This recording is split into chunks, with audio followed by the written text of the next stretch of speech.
Hello, friends and relatives. Good morning. I want to invite you for another Bible reading.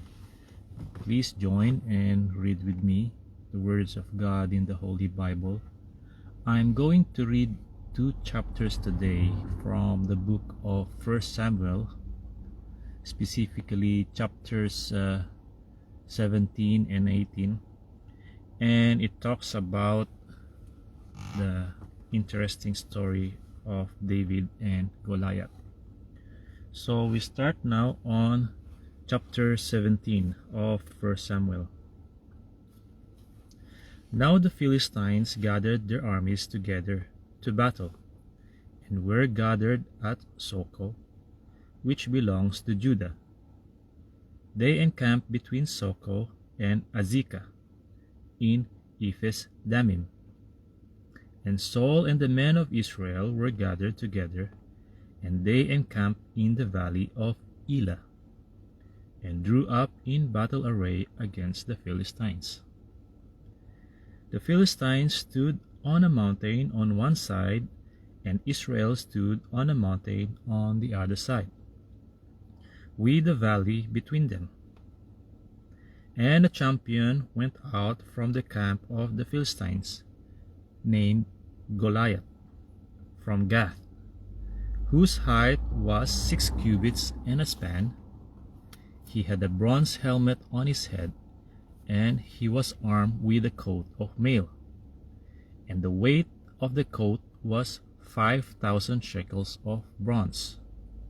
And he had bronze armor on his legs, and a bronze javelin between his shoulders.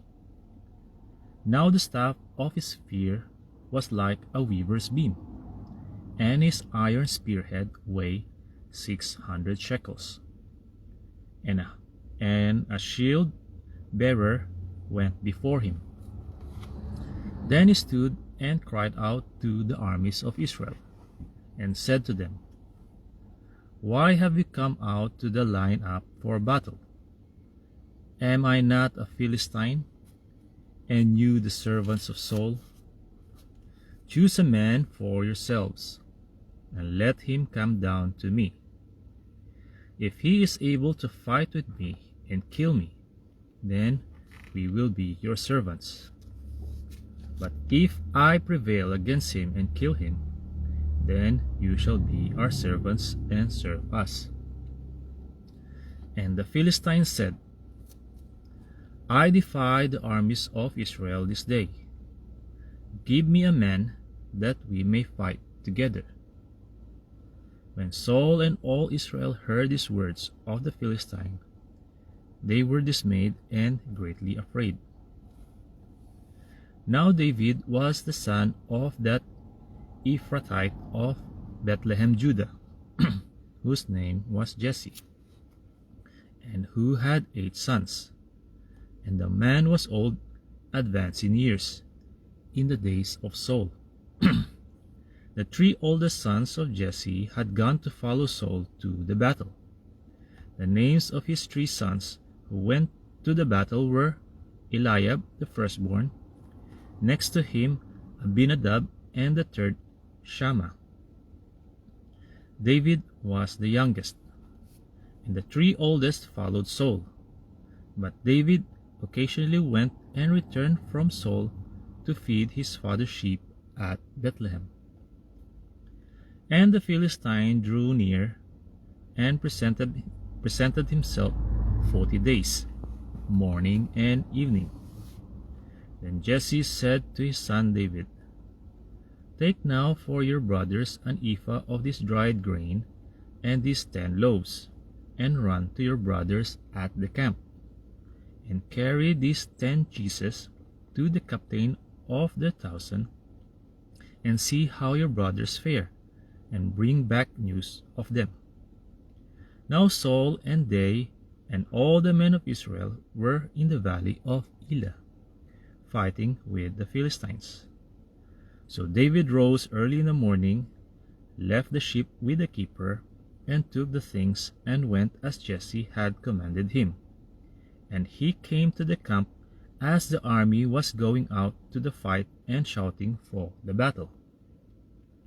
For Israel and the Philistines had drawn up in battle array, army against army. And David left his supplies in the hand of the supply keeper, ran to the army, and came and greeted his brothers. Then as he talked with them, there was the champion, the Philistine of Gath, Goliath by name, coming up from the armies of the Philistines, and he spoke according to the same words. So David heard them. And all the men of Israel, when they saw the man, fled from him and were dreadfully afraid. So the men of Israel said, "Have you seen this man who has come up? Surely he has come up to defy Israel. And it must be that the man who kills him, the king will enrich with great riches, will give him his daughter, and give his father's house exemption from taxes in Israel." Then David spoke to the men who stood by him, saying, "What shall be done for the man who kills this Philistine, and takes away the reproach from Israel? For who is this uncircumcised Philistine, that he should defy the armies of the living God?" And the people answered him in this manner, saying, "So shall it be done for the man who kills him." Now Eliab, his oldest brother, heard when he spoke to the men, and Eliab's anger was aroused against David. And he said, "Why did you come down here? And with whom have you left those few sheep in the wilderness? I know your pride and the insolence of your heart, for you have come down to see the battle." And David said, "What have I done now? Is there not a cause?" Then he turned from him toward another, and said the same thing. And these people answered him as the first ones did. Now, when the words which David spoke were heard, they reported them to Saul, and he sent for him. Then David said to Saul, "Let no man's heart fail because of him. Your servant will go and fight with this Philistine." And Saul said to David, "You are not able to go against this Philistine to fight with him, for you are a youth, and he a man of war from his youth." But David said to Saul, "Your servant used to keep his father's sheep, and when a lion or a bear came and took a lamb out of the flock, I went out after it and struck it, and delivered the lamb from its mouth. And when it arose against me, I caught it by its beard and struck and killed it. Your servant has killed both lion and bear, and this uncircumcised Philistine will be like one of them, seeing he has defied the armies of the living God." Moreover, David said, "The Lord, who delivered me from the paw of the lion and from the paw of the bear, he will deliver me from the hand of this Philistine." And Saul said to David, "Go, and the Lord be with you." So Saul clothed David with his armor, and he put a bronze helmet on his head. He also clothed him with a coat of mail. David fastened his sword to his armor and tried to walk, for he had not tested them. And David said to Saul, "I cannot walk with these, for I have not tested them." So David took them off. Then he took his staff in his hand, and he chose for himself 5 smooth stones from the brook, and put them in a shepherd's bag, in a pouch which he had, and his sling was in his hand. And he drew near to the Philistine, So the Philistine came and began drawing near to David, and the man who bore the shield went before him. And when the Philistine looked about and saw David, he disdained him, for he was only a youth, ruddy and good-looking. So the Philistine said to David, "Am I a dog that you come to me with sticks?" And the Philistine cursed David by his gods. And the Philistine said to David, "Come to me, and I will give your flesh to the birds of the air, and the beasts of the field." Then David said to the Philistine, "You come to me with a sword, with a spear, and with a javelin, but I come to you in the name of the Lord of hosts, the God of the armies of Israel, whom you have defied. This day the Lord will deliver you into my hand, and I will strike you and take your head from you.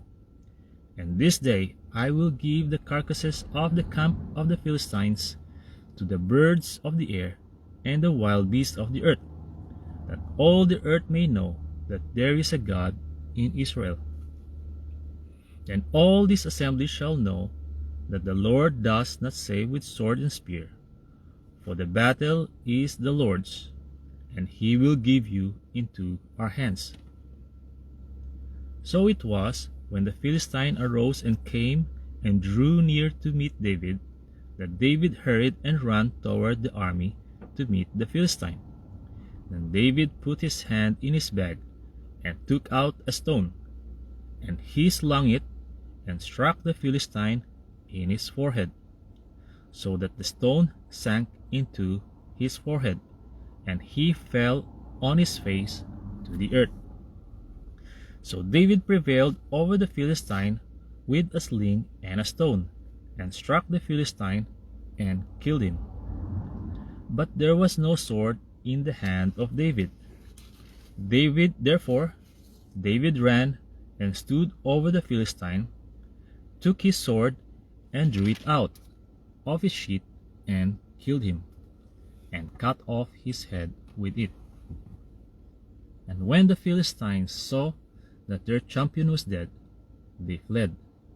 Now the men of Israel and Judah arose and shouted, and pursued the Philistines as far as the entrance of the valley and to the gates of Ekron.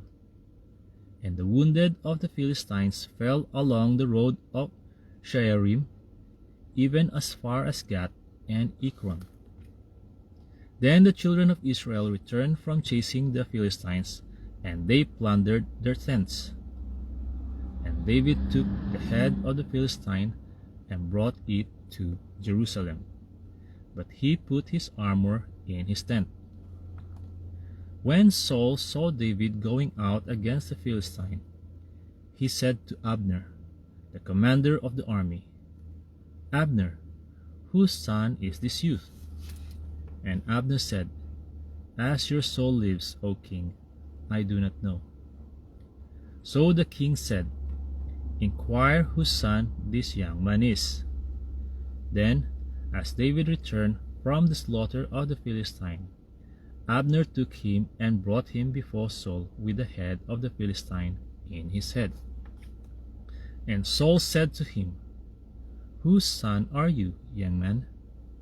So David answered, "I am the son of your servant Jesse, the Bethlehemite." Chapter 18.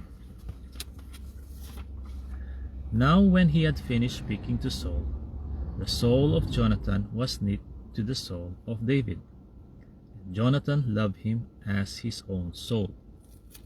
Saul took him that day and would not let him go home to his father's house any more. Then Jonathan and David made a covenant, because he loved him as his own soul. And Jonathan took off the robe that was on him and gave it to David, with his armor, even to his sword and his bow and his belt. So David went out wherever Saul sent him, and behaved wisely. And Saul set him over the men of war, and he was accepted in the sight of all the people, and also in the sight of Saul's servant. Now it happened, as they were coming home, when David was returning from the slaughter of the Philistine, that the women had come out of all the cities of Israel, singing and dancing to meet King Saul, with tambourines, with joy, and with musical instruments. So the women sang as they danced and said, Saul has slain his thousands, and David his 10,000s. And Saul was very angry, and the saying displeased him. And he said, They have ascribed to David 10,000s, and to me they have ascribed only thousands. Now, what more can he have but the kingdom? So Saul eyed David from that day forward. And it happened on the next day that the distressing spirit from God came upon Saul, and he prophesied inside the house. So David played music with his hand, as at other times, but there was a spear in Saul's hand. And Saul cast the spear, for he said, I will pin David to the wall. But David escaped his presence twice. Now Saul was afraid of David, because the Lord was with him, but had departed from Saul.